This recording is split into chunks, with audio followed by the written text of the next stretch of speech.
Welcome back everybody, and welcome to this video on some advanced Rumba.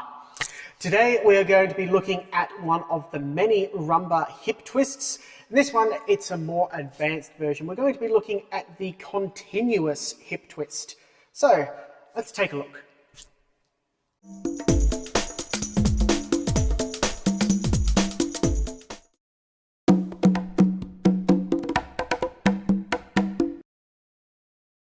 The continuous hip twist is a 6-step figure that starts like an advanced hip twist, but it returns the lady or the follower to the same position that they started with.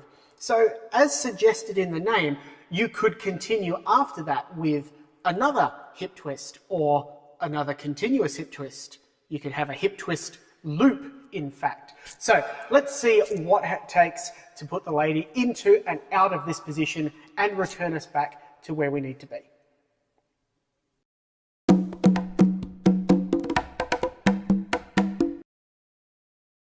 We're going to start our continuous hip twist journey by just reminding ourselves what the advanced hip twist is. We're going to do a little bit of a compare and contrast just to remind us what those first 3 steps are, because really the only difference between the first 3 steps of a continuous hip twist and the first 3 steps of an advanced hip twist is a slight modification of the lead towards the end of the 3rd step.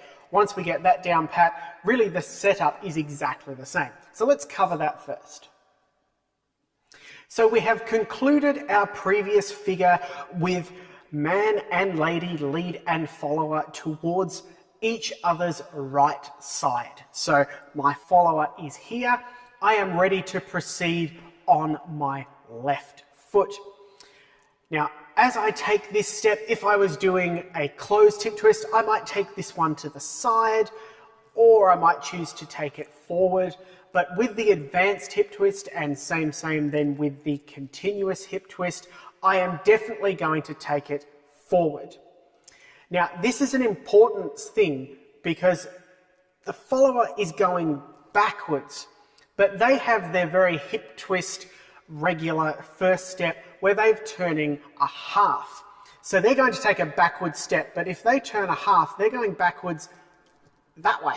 So if I'm going forwards here and they've turned around and take a backward step, we have to ensure that our frame continues around. So this first step, they're on our right side, we have them in our frame, we're going to turn the upper portion of our frame as we take our step forward and allow the follower to turn their half and take their back step. The second step really is a gimme. It's a classic rumba type step where we're going to keep our feet in place and we're going to rock our weight back to the other foot. This is the same for lead and follow. So the only thing we have to remember here is because there's a little bit more tension in the frame, we don't want to sort of give in and try and turn too early. We want to keep everything reasonably straight and secure and the same, but rock our weight onto the other foot. So I would be here, we have our 2, hold in place, rock back 3. And this in itself relieves some tension because we're rocking towards our partner again. They will be rocking forwards, we will be rocking backwards. So there's no need to turn early.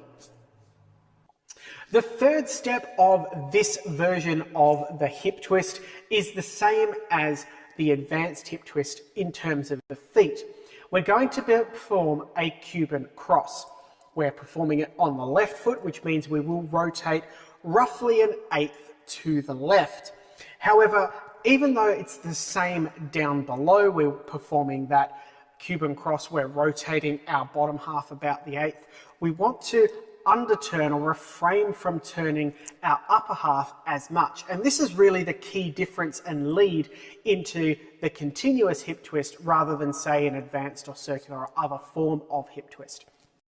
If we put that into a bit of a visual, I would do my first step, rotating the follower on their half, rocking, relieving the tension. And now we'll see that if my frame is here, I'm going to perform the Cuban cross down below, but I really have not allowed the top half to turn as much as it would like. I've created more tension on the upper half and retained my frame back here. I've held the follower in place, and this is the key to getting a good continuous hip twist, because now the follower won't feel like they can cross into this space. They're going to remain here, which is exactly where we want them. We have 2, 3, 4, 1.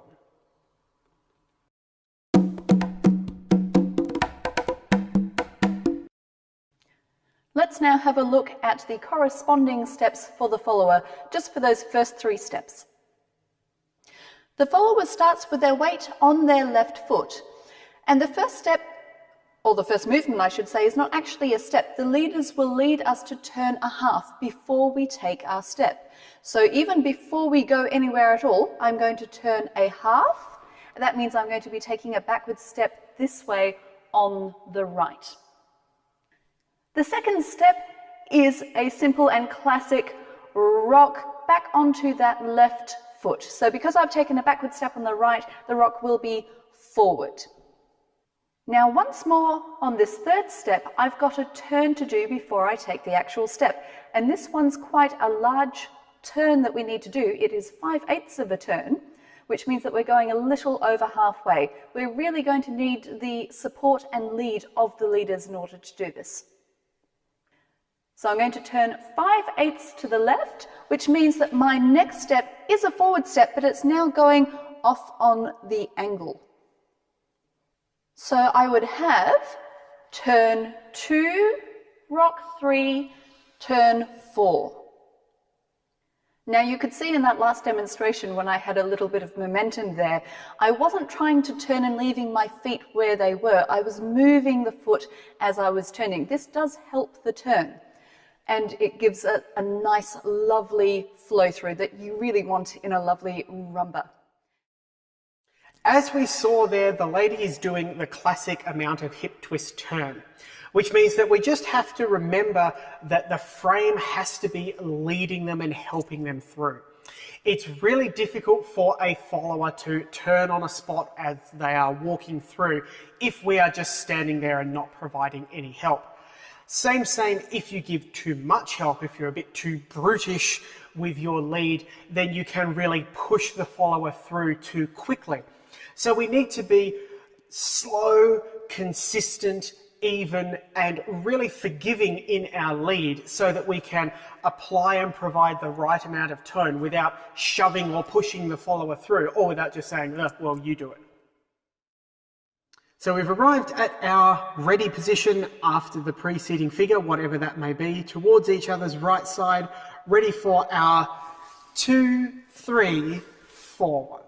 You can see here I've held the follower outside, I've taken my Cuban cross, but I have not allowed this frame to come back. And the lady, the follower, has performed her 5/8 of a turn, stepping out and away, ready to perform the next 3 steps.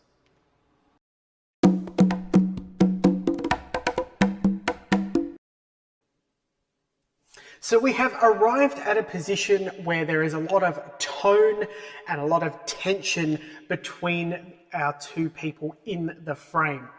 But the lady is being held towards the man's right side, and she's really going to stay there. Now, the lead for the next portion is kind of easy to explain, but a little bit trickier to understand. So we're really going to examine what the follower needs to do so that we can examine what the leader needs to do to get the follower to do what she needs to do and make it comfortable. So let's make sense of the follower's portion, at least the guts of it, so that we can come back and see how we lead it, and then we're going to put it all together. The next 2 steps continue our pattern of turning before we step. So in the first step that comes next, we're going to be turning 3/8 to the right and taking a forward step on the left. We then reverse that, turn 3/8 to the left so we can take a forward step on the right foot. So if I've ended my third step stepping along on that angle, that means if I turn 3/8 to the right so I can take a forward step on the left, I will be stepping there. If I reverse that, turn 3/8 to the left so I can take a forward step on the right, it will be back to that angle there.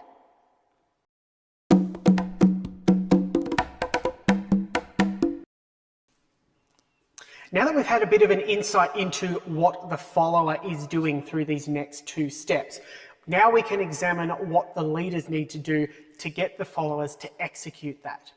We have ended up in our Cuban cross position holding the follower on our right side. They are going to turn 3/8 one way and 3/8 back the other. So they're going through the motions and returning back to the same spot. So we need to keep them in this region. Now what we're going to do with our feet is execute most of a cucaracha action. It's not actually a cucaracha because we don't end with our feet together. The third step is a little bit different. We'll have a look at that in a moment. But we are going to take our right foot diagonally and only part weight, and then we're going to put our weight back onto our left foot. So we have a this way sort of action with our feet, and it's only passing part weight. So no heels, we're not doing a full committal step. So if we have our 2-3 Cuban cross, our body is moving 2 without a heel and then back 3. That allows us to enable the 3/8 movement nice and smoothly with the lady and retaining the tone through the feet without committing the heel down allows us to hold them and smoothly bring them back as they move through their 2 forward walks, but all the rotation that's required. So if we just look at that portion with our fantastic follower here, we have 2-3. Now the exact movement of the frame and the arms will be dependent on the exact follower. This is why this portion of the figure really is all about understanding what you're asking your follower to do. We don't want to get too dogmatic about exactly where our frame is because it will change with every execution of this figure and with every follower. So we want to ensure that we know what we're doing, what we're asking our follower to do, and then apply this idea to every follower that we lead through. So let's examine all of that with a follower, nice and slowly. We've arrived at our position here. There's tension and tone in the frame, and the follower is in the zone. We want to keep them there. I'm going to take my part weight step as I lead the follower to take their forward step and turn 3/8. And now I'm going to return the weight to my left foot as I lead the follower to take 3/8 and take a forward step. And we've essentially returned to basically the same position, which is good. That's exactly what we want. Now, of course, doing it and watching it from a static start makes a little bit of sense. But what we really need to do is make sure that we can execute that portion from our hip twist beginnings where we have that rotation and that movement already going through our bodies. So let's have a look at it from step 1 and go all the way through and then come back and look at the final step. And 2, 3, 4, 1, 2, 3.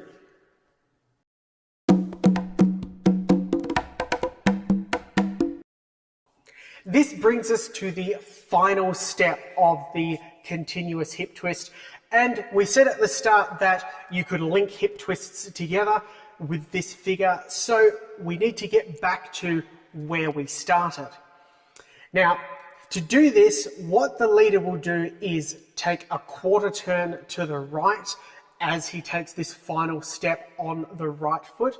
And what the follower will do will take another 3/8 of a turn. But because this is occurring over the extended step, the 4-1 in our rumba rhythm, the follower is going to do this in a slightly slower fashion. So over the 2 beats, over the 4-1, we're going to turn about an 1/8 and then the remaining quarter. So let's see how that final step fits together and how we return to essentially the exact same starting position, just with a little bit of rotation. I think it's an eighth to the right around the floor.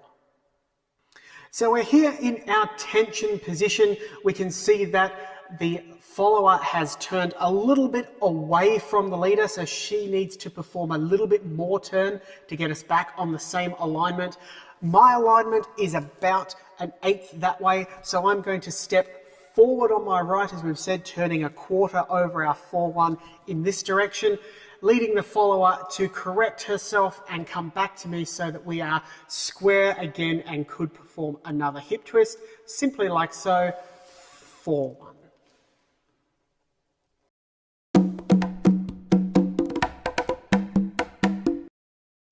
All that remains is to put it all together and do it from step 1 all the way through to step 6. And 2, 3, 4, 1, 2, 3, 4, 1. Reflection in the window, I didn't know my own face. Oh brother, are you gonna leave me wasting away on the streets of Philadelphia?